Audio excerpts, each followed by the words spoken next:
आदरणीय साथियों, आप सभी का इस विशेष प्रेस वार्ता में मैं हार्दिक स्वागत करता हूं। कल वित्त मंत्री जी ने कुल 12 ट्वीट किए। पता नहीं कौन सी उन पे बाध्यता थी वो ट्वीट करने की, पर एक ट्वीट बड़ा रोचक था। उसमें उन्होंने पेट्रोल और डीजल पर जो एक्साइज ड्यूटी केंद्र सरकार ले रही है वो घटाई। पेट्रोल पर एक्साइज ड्यूटी जो पहले मौजूदा थी उससे केंद्र सरकार ने 8 रुपये घटाई, डीजल पर 6 रुपये घटाई।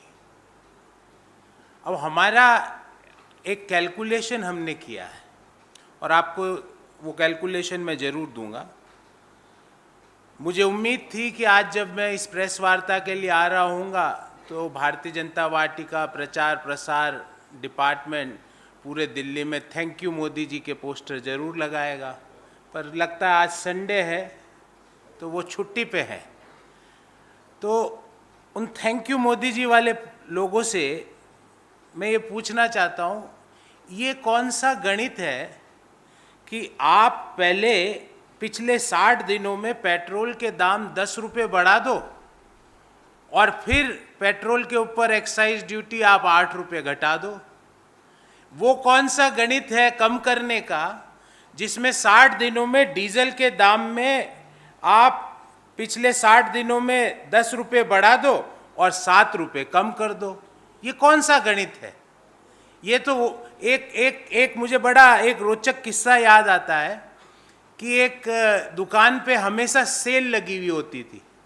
तो हमने पूछा उससे कि भाई साहब ये सेल आपके 24 घंटे 365 दिन सेल क्यों? बोले पहले बढ़ा देते हैं फिर सेल दे देते हैं, तो पहले 25% बढ़ा दो फिर 15% सेल दे दो फिर 10% तो फिर भी आगे हो। और उसके लिए देश को बोलना है थैंक यू मोदी जी कि आपके पास ऐसा हुनर है कि आप चीज को घटा के भी बढ़ा देते हो। उस हुनर का कल वित्त मंत्री जी ने उसकी एक हमारे सामने उस हुनर को रखा। कुछ आंकड़े देता हूं साथियों। अप्रैल 2014 में पेट्रोल पर केंद्र सरकार 9 रुपये 48 पैसे प्रति लीटर एक्साइज ड्यूटी लेती थी, जो आज मई 2022 में कम करने के बावजूद भी 19 रुपये 90 पैसे है।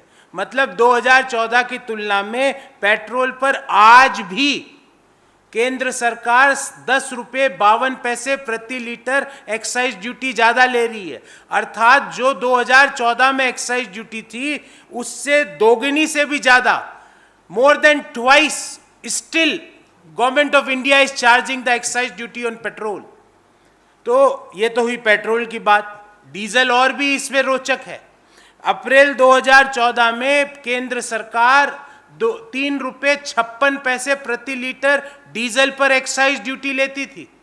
मोदी जी की जो thank you Modi ji policy के तहत आज 15 रुपये 80 पैसे प्रति लीटर हुई है कम करने के बावजूद। अर्थात 3 रुपये 56 पैसे जो हम लेते थे वो आज 15 रुपये 80 पैसे है, अर्थात 4 गुना से भी ज्यादा, मोर देन 4 टाइम्स। उसके लिए थैंक यू मोदी जी।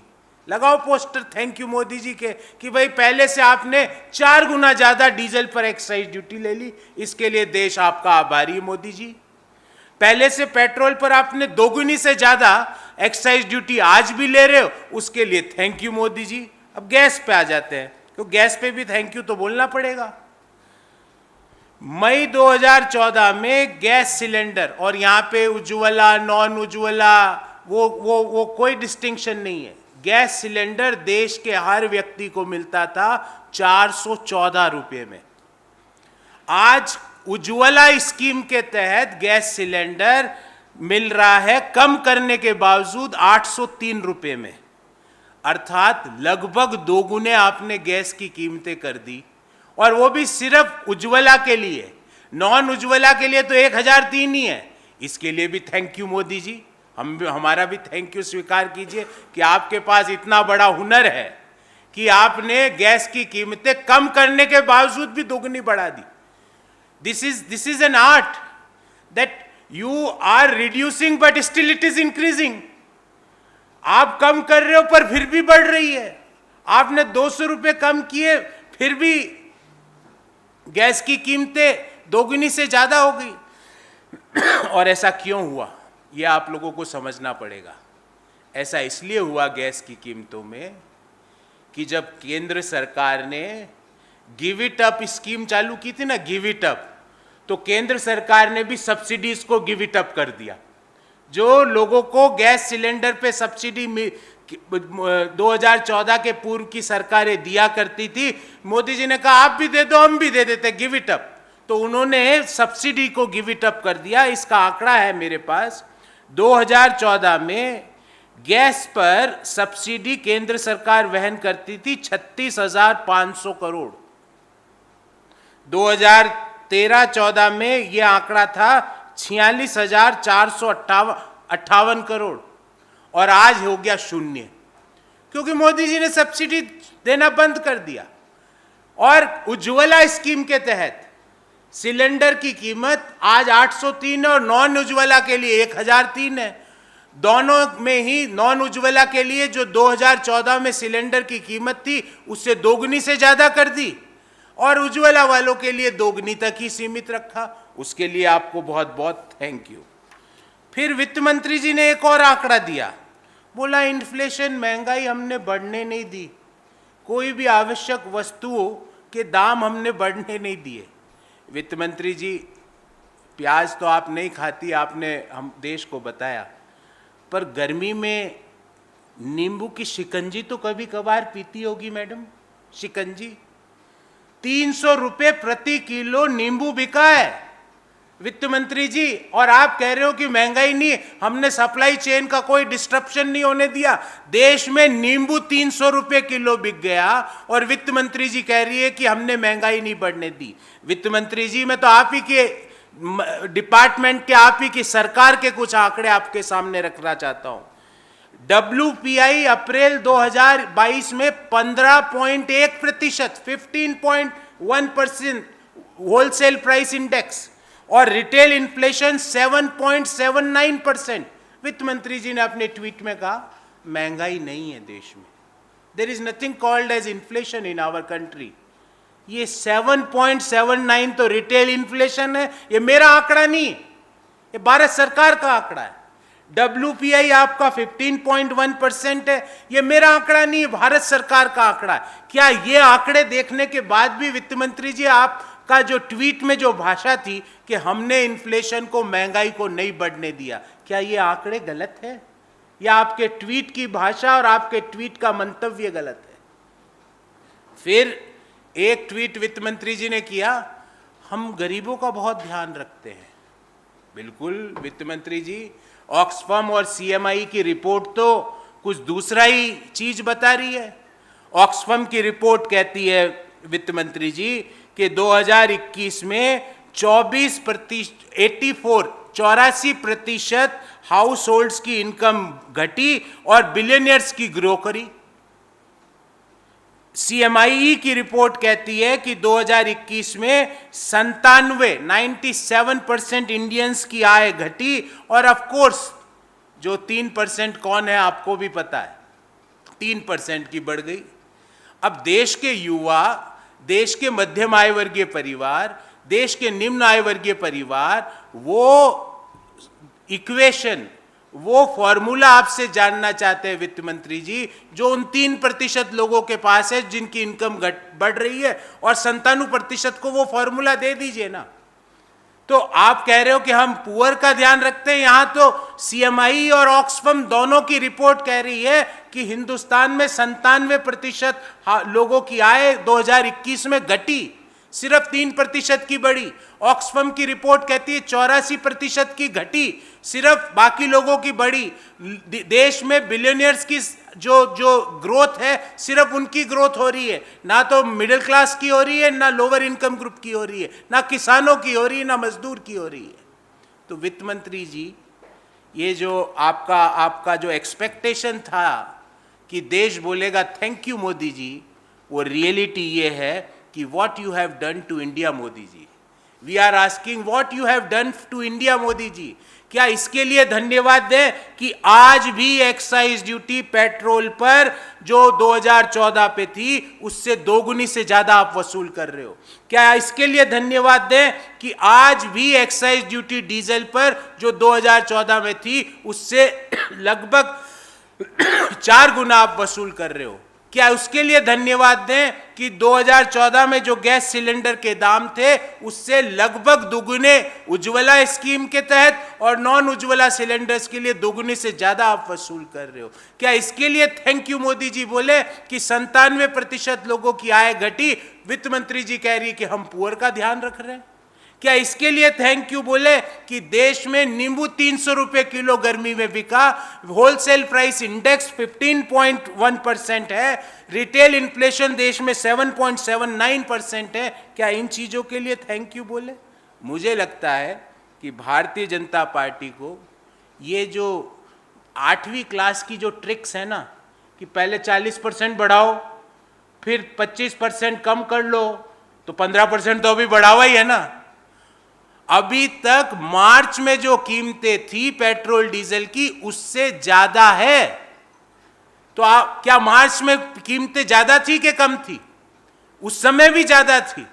अगर आपको सब्सटेंशियल राहत देनी है तो 2014 के लेवल पर पेट्रोल, डीजल और गैस के दाम करिए, और उसको करने के लिए आप वो नहीं कर पाएंगे, क्योंकि उसके लिए देश आपको थैंक यू वास्तव में बोलेगा, पर आपको कृत्रिम आर्टिफिशियल थैंक यू चाहिए, पोस्टर लगा लगा के अपना वाहवाही लुटानी है, जबकि पेट्रोल, डीजल और गैस के दाम 2014 से लेवल से ज्यादा है। Before I entertain questions, I will brief you in English. Expectation by government. Thank you, Modi ji. And reality of government. What you have done for India, Modi ji. What you have done to India, Modi ji. The BJP government saga continues, high on political gimmick, low on relief. सिर्फ आप एक gimmick कराओ, एक event बनाओ इन चीजों का भी, और लोगों को राहत कुछ मत देने दो। The BJP governments cluelessness about the economy and financial management has been put out in open for long now. Instead of rather accepting it and seeking guidance from experts, BJP only resorts to trickery to create an optical delusion. ये जो आप जो लोगों को optical delusion कराना चाहते हो, देश के लोग बहुत समझदार हैं। In yet another instance, the finance minister put out a series of tweets announcing a series of actions that were purely meant to create only and only delusion. There were a series of tweets, some of those subjects I would like to deep dive and present to you, a classic case of BJP's absolute cluelessness and trickery. Number 1, petrol and diesel prices. The finance minister announced a reduction of rupees 8 per liter on petrol and rupees 6 per liter on diesel in central excise. While it may seem a significant reduction in absolute terms, but the point of contention doesn't change. And what is that point of contention? In April 2014, the excise duty on petrol per liter was 9.48 rupees per liter. And today, after reduction, it is 19.9 rupees per liter. In other words, there is an increase of still 10 rupee 52 paisa per liter if we compare the excise duty from the 2014 level. It means in comparison to 2014 level, the excise duty on petrol is more than double. In diesel, in April 2014, the excise duty was 3.56 per liter. Today it is, after reduction, it is 15.8 rupees per liter. In other words, what was the excise duty in 2014 April, today it is more than 4 times.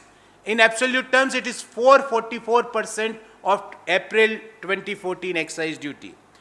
3 steps forward and 2 steps backward. 3 कदम आगे चलो, बढ़ा दो, 2 कदम पीछे हो जाओ, तो भी आप जो मूल जहां से रवाना हुए थे ना, वहां से 1 कदम आगे हो. So 3 steps forward and 2 steps backward doesn't mean it leads to any improvement in the lives of the common people of our country. The prices are still not back at March 22 numbers, where the common people pleased at the fuel prices. Were the common people pleased at the fuel prices in March 22? The answer is absolute no. Is the government still charging a heft excise duty on fuel? The answer is yes. True. Relief will only come when excise will be reduced to 2014 level. Petrol prices have increased by rupees 10 per litre in last 60 days, and then comes a reduction of 9.5.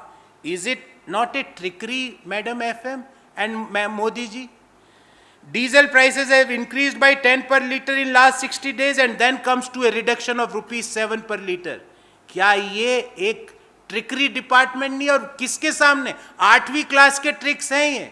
8वीं के गणित में यही सवाल आते हैं कि किसी वस्तु का राम ने एक वस्तु 20% बढ़ा के 15% डिस्काउंट दे दिया, तो राम को कितना फायदा हुआ? ये 8वीं क्लास में हम पढ़ते थे और आज भी पढ़ाए जाते हैं. ये ट्रिकरी देश के सामने ना रखें. Coming to gas, LPG cylinders.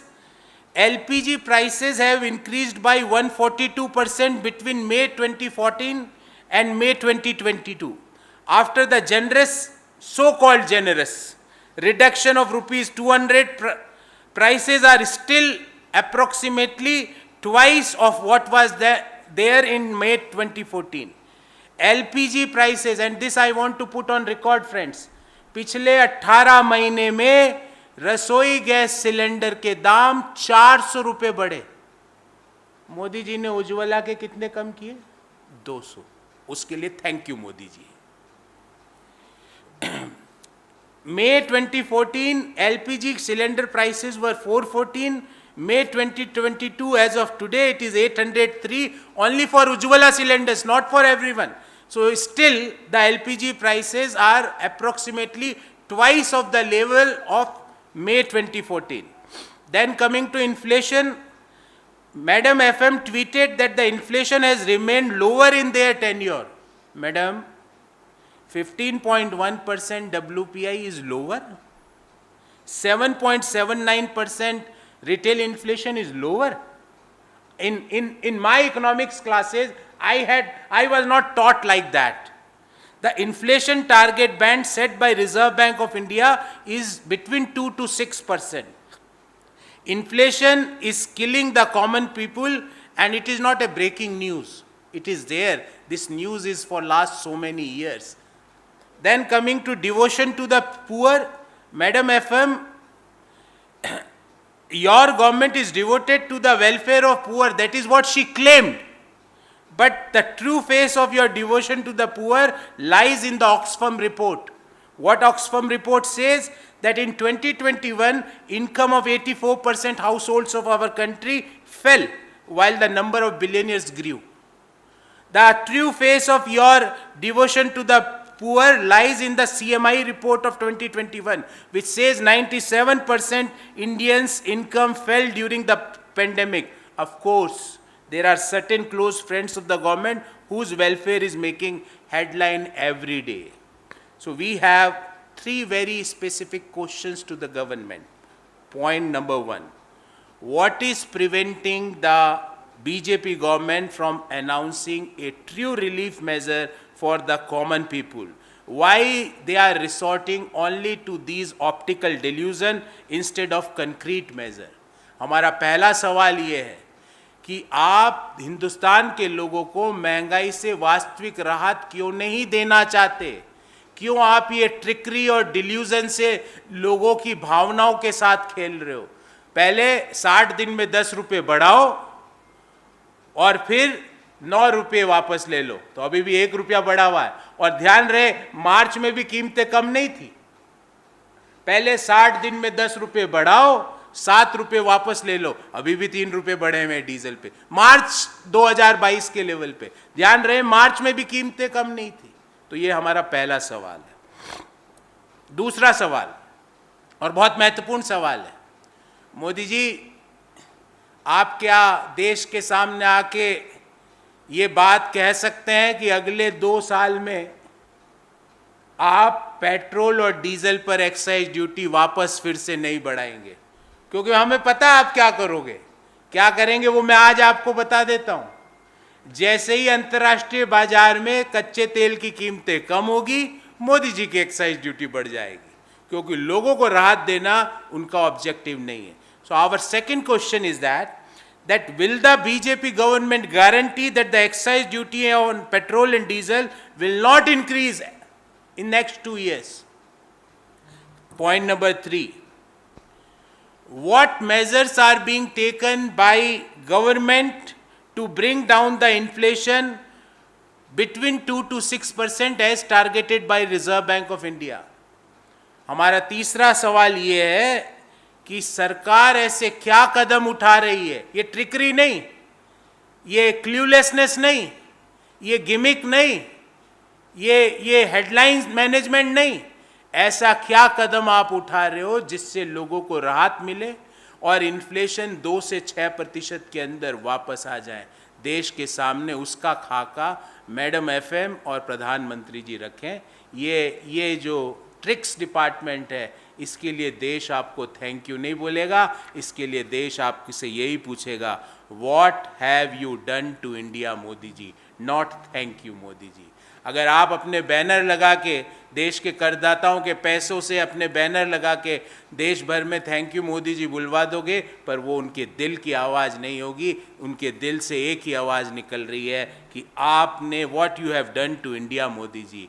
क्यों पेट्रोल, डीजल, गैस के दाम 2014 से हर दाम कोई 4 गुना ज़्यादा है, कोई 2 गुना ज़्यादा है, कोई 3 गुना ज़्यादा है? क्यों इन्फ्लेशन आज देश में WPI 15.1% पर आ गया? क्यों मोदी जी देश में 97% लोगों की आय घटती है और 3% की बढ़ती है? उनका फॉर्मूला 97% के सामने रखिए। ये हमारे मुख्य बिंदु थे आज के प्रेस वार्ता के। मैं आपके सवालों को लेने का प्रयास करूंगा।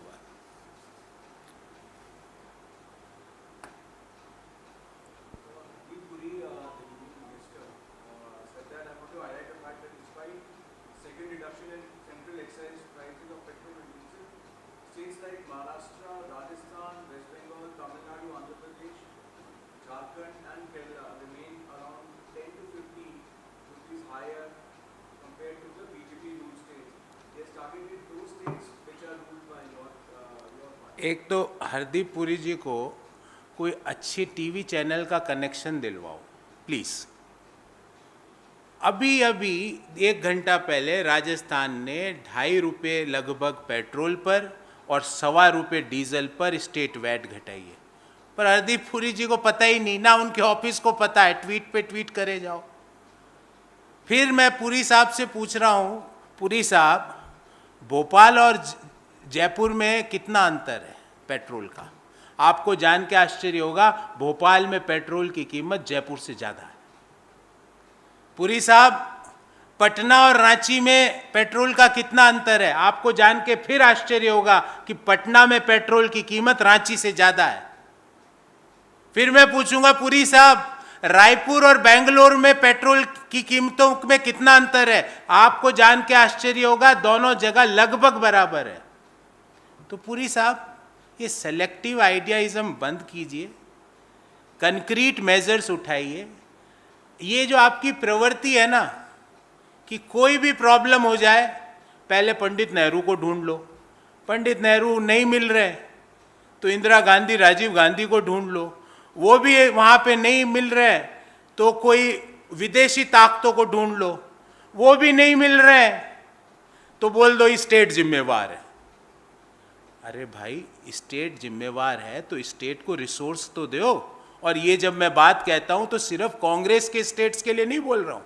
आप पत्रकार हैं, आप कभी बीजेपी के मुख्यमंत्री से भी पूछना, अंतरात्मा पे हाथ लगा के कि ये हर बूंद का ठीकरा, हमारे एक कहावत है बूंद का ठीकरा, बूंद का ठीकरा है जो ये केंद्र सरकार है ना, ये स्टेट्स पे डाल देती है, ये बूंद का ठीक रहा है, अब स्टेट स्वीकार नहीं करेंगे।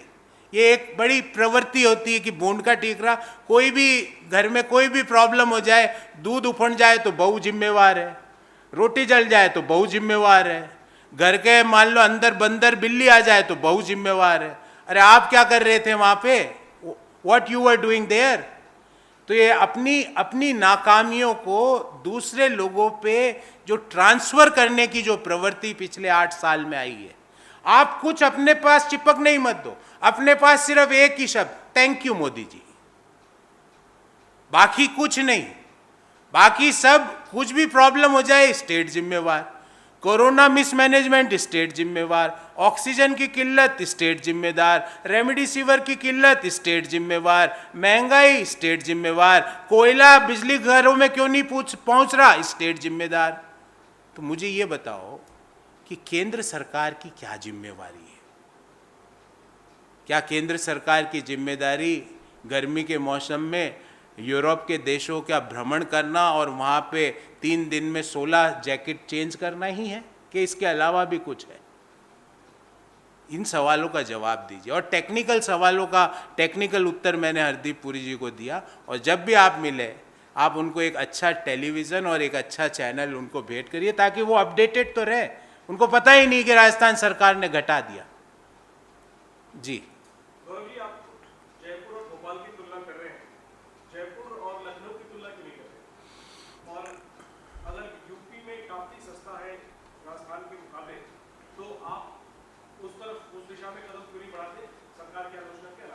नहीं, आपने सवाल सही पूछा कि जयपुर और लखनऊ की भी तुलना हो सकती है, पर जनरली राजस्थान और मध्य प्रदेश का जो प्रोफाइलिंग है, भूभाग है, वो लगभग एक जैसा है। इसलिए जनरली आप कभी भी तुलना करेंगे तो उनकी होगी। पर फिर भी मैं आपके प्रश्न को इम्पोर्टेंट मानता हूँ।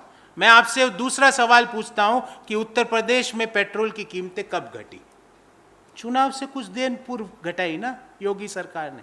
क्या योगी सरकार लिख के दे सकती है उत्तर प्रदेश के लोगों को कि अगले 4.5 साल में वो वैट नहीं बढ़ाएगी? ये सिर्फ पॉलिटिकल, मैं आपको बोल रहा हूं, इकोनॉमिक इश्यूज का गवर्नेंस अलग होता है। आप जब इकोनॉमी को पॉलिटिक्स के टूल के रूप में यूज करना चालू कर देते हो तो नेगेटिव ग्रोथ आ जाती है।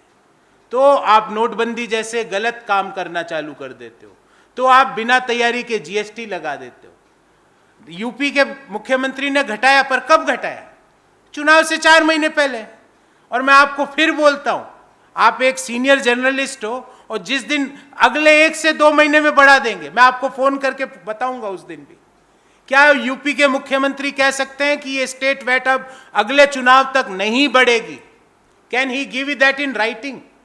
तो इसलिए मैं राजस्थान और मध्य प्रदेश का इसलिए कंपैरिजन किया कि दोनों का चुनाव एक साथ होता है, लगभग एक ही माह में होता है, दोनों का प्रोफाइलिंग एक है, दोनों की जो साइज है वो लगभग एक है, दोनों की पॉपुलेशन लगभग एक है, दोनों के इंडस्ट्रियल ग्रोथ, खान पान काफी मिलते हैं।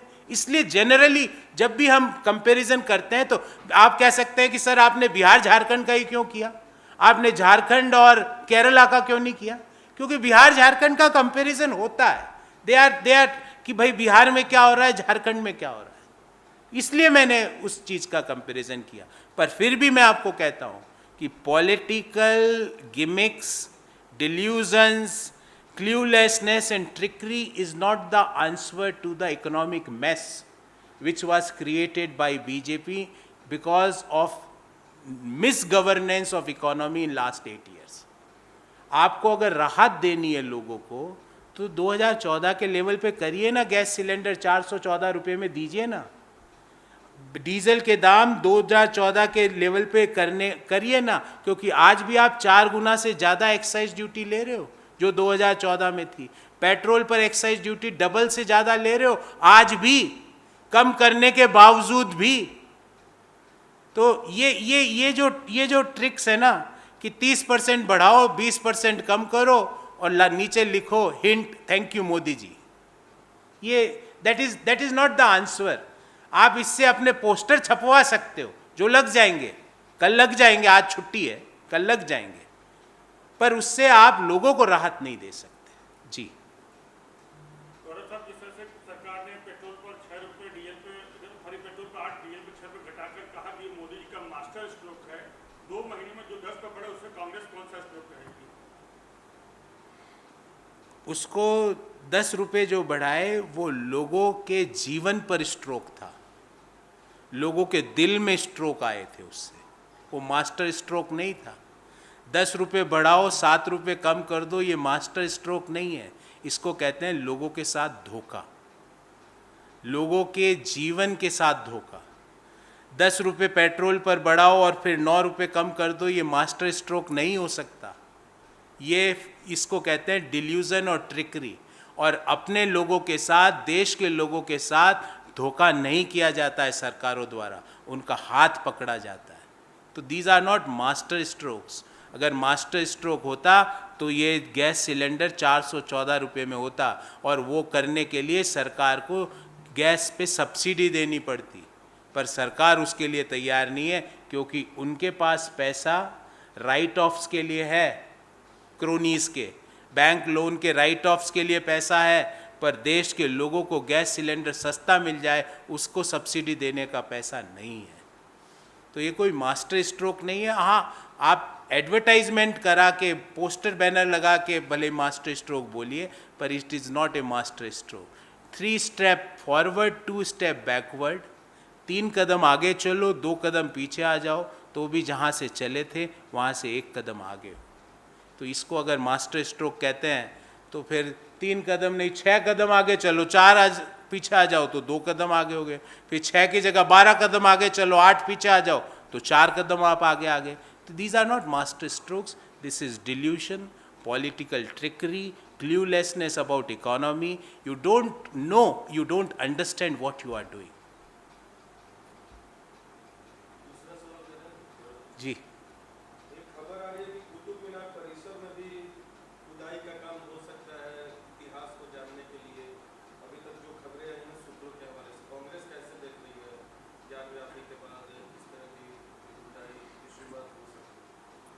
जो हाई कोर्ट ने कहा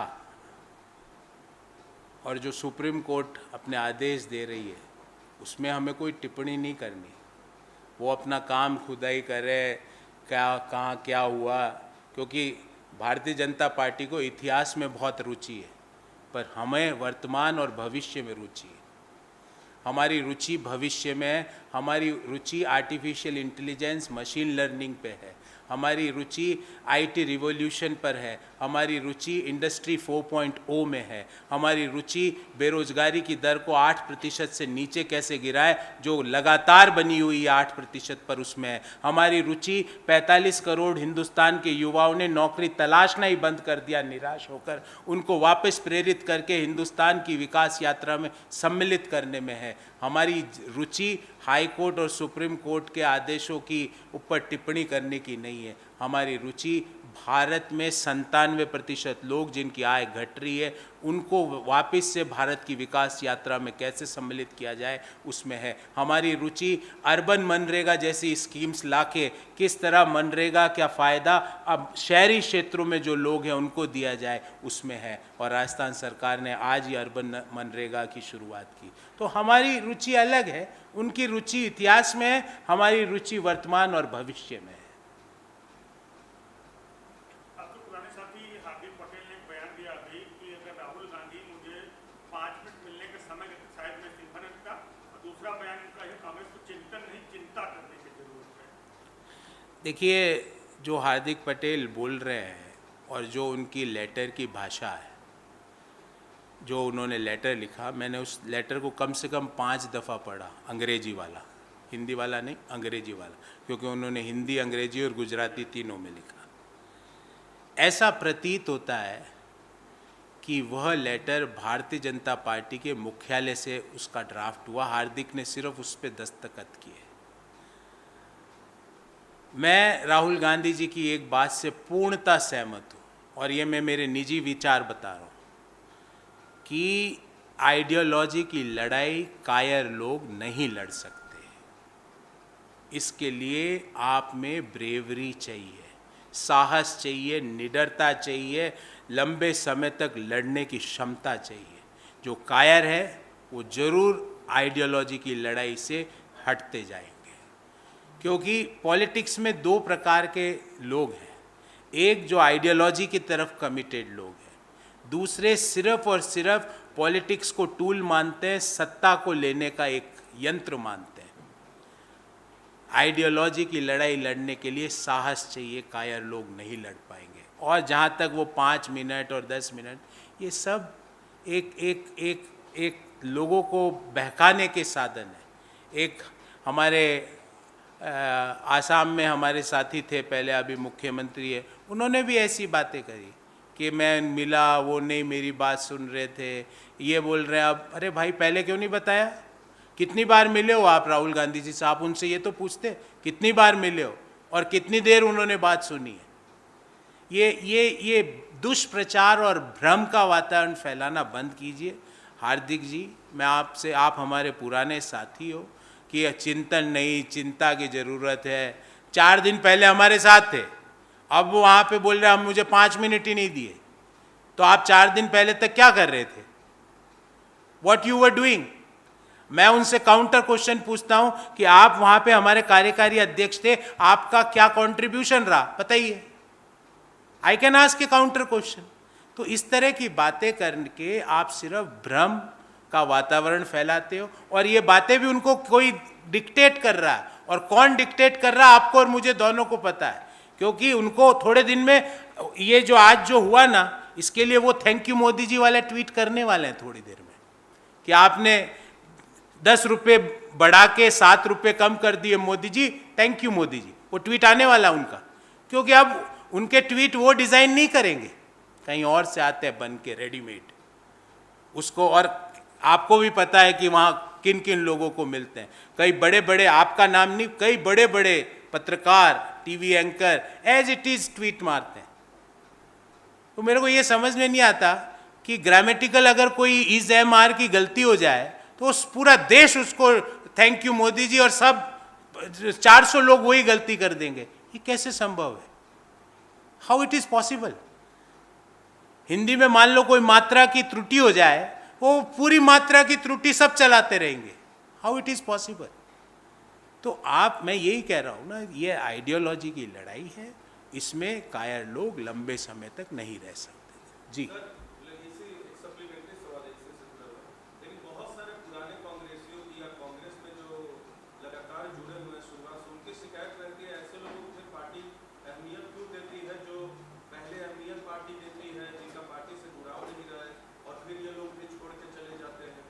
नहीं, नहीं, हमारा एक प्रोसेस है, उस प्रोसेस के थ्रू हम लोगों को आगे बढ़ाते हैं। ऐसा थोड़ी है कि अचानक से किसी को कुछ कर दिया। हार्दिक पटेल जो पिछला जो गुजरात का चुनाव था, उसमें हमारे साथ थे। उन्होंने हमारे लिए, हमारी पार्टी के लिए, हमारी विचारधारा के प्रचार प्रसार के लिए उस समय योगदान दिया। हम तो ऐसे है नहीं ना, हम तो ऐसे है नहीं कि ये आज बाहर चले गया तो सीबीआई भेज दो इसके पीछे, ये आज अंदर आ गया तो सीबीआई नो डोंट गो। तो हमारा वो फॉर्मूला नहीं है, और हमारे पास वो वॉशिंग मशीन और वॉशिंग पाउडर भी नहीं है। मैं तो आज इस पटल पे बैठ के कह रहा हूँ, पहले के चुनाव में उन्होंने अपना योगदान दिया। मैं कोई ऐसा तो हूँ नहीं कि मैं कह रहा हूँ नहीं, कुछ नहीं दिया। पर मेरा उनसे सवाल है कि आप कितनी बार मिले, कितनी घंटे राहुल गांधी जी ने आपको सुना। ये दुष्प्रचार करना बंद कीजिए कि 5 मिनट का समय दे देते और 5 सेकंड में मैं ये कर देता, 13 सेकंड में वो मैं ये कर देता। ये दुष्प्रचार बंद कीजिए। आप जहाँ आप नहीं लड़ पाए आइडियोलॉजी की लड़ाई, आप में उतनी निडरता और साहस नहीं था, आप चले गए, दैट इज़ योर डिसीजन। हमारे को उस पर कोई नहीं कहना, पर आइडियोलॉजी की लड़ाई कायर नहीं लड़ सकते। जो कायर होंगे वो सत्ता की भागीदारी के लिए अपनी बात सोचेंगे, आइडियोलॉजी की लड़ाई नहीं लड़ सकते। जी सर, एक यूपी की सियासत से जुड़ा हुआ सवाल है। आजम खान जेल से रिहा हुए हैं, इसके बाद से उनके बयानों से लग रहा है कि वो अखिलेश यादव के साथ साथ मुलायम सिंह यादव से भी खफा है, नाराज है। तो क्या कांग्रेस के लिए ये अवसर है, आजम खान को कांग्रेस अपने पाले में लाने की कोशिश कर सकती है, या जो ये जो नाराजगी है आजम खान की अखिलेश और मुलायम से, उस पर कांग्रेस की क्या? मुझे लगता है कि जो यूपी के प्रभारी हैं आदरणीय प्रियंका गांधी जी, वो इस सवाल का विस्तृत उत्तर देंगे। पर आजम खान जी अखिलेश जी के लिए क्या सोचते हैं, मुलायम जी के लिए क्या सोचते हैं, ये उनका लुकआउट।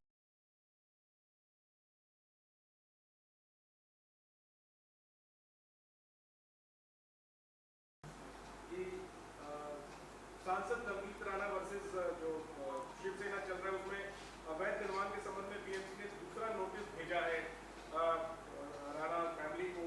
तो इसी तरह से मतलब अगर किसी दूसरे स्टेट में राज्य सरकार या केंद्र सरकार विरोधियों पर कार्रवाई करती है तो आप लोग कहते हैं कि ये बदले की कार्रवाई है। आपके शासित राज्य में ऐसा हो रहा है तो इस पर आप नहीं, एनक्रोचमेंट है कि नहीं ये बता दें नवनीत राणा जी से। सिविल इतना सा है कि आपने अतिक्रमण किया हुआ है कि नहीं।